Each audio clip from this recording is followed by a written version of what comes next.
unakaa una kazi ya kusema mmekaa miaka yote mlikopo mnazini ndio mmeoana sasa hivi. Kwa nini miaka yote mmekaa mlikopo mnazini? Kuna nani ambaye sasa hivi anataka kuuzwa mbuzi kwenye gunia? Au wewe unaweza kwenda kununua kitu tu from nowhere, unaenda kununua kitu ujui kina ladha gani, kina uchungu gani, kina utamu gani, ukaenda kukinunua ukaja ukakileta ndani ukakila. Si lazima kwanza ukionje. Kinakupendeza, kinanipendeza ndio utakinunua utakila. Nani sasa hivi anataka kuuzwa mbuzi kwenye gunia? Unaweza kujua huyu mtu kama ananimudu au hawezi kunimudu, michezo anaiweza, michezo haiwezi. Mnatakiwa kwanza mchunguzane. Ujue kabisa mimi na huyu kama tutaenda sawa, tutakuwa pamoja au tutashindwana, tuishie kati hivyo. Wewe unakaza kujilalamisha kila siku unataka atokee kama Bwana Bakari.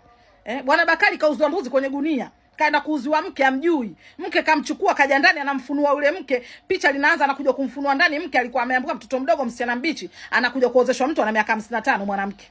Chana na Bwana Bakari kuna kibibi. Kibibi kaja kuozeshwa bwana, yule bwana kaja kuambiwa huyu bwana kashakuwa mtu mzima, ana mambo mengi hivi na hivi. Yule bwana kuja kuolewa kukaa naye ndani kumbe mtu mzima ovyo. Bwana michezo ya tope ndo michezo yake. Bwana ninavyokuambia kachaluka kweli. Bwana ninavyokuambia na matusi na kashfa na dharau zote. Hajachunguzana kakulupuka. Chana na kibibi kuna Gaspa kaja kuozeshwa kitoto kidogo kibichi, kaambia huyu mtoto mdogo mambo hayawezi, bikla hajawahi kuanza huo mchezo hata siku moja hujui. Gaspa kamuoa ule mtoto kaja kuwekwa ndani hajawahi kumuonja. Kitendo cha kuingia ndani Gaspa kajikuta yeye ndo bikla, kumbe ule mtoto mama mambo anayaweza, anabiduliwa Gaspa anapopigia yowe wewe ukai.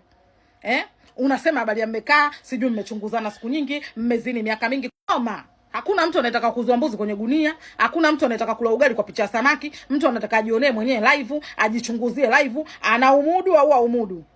Mijudo anaiweza haiwezi. Labda mwingine akikojoa anapiga kelele kama simba anaunguruma, ataweza kuvumilia.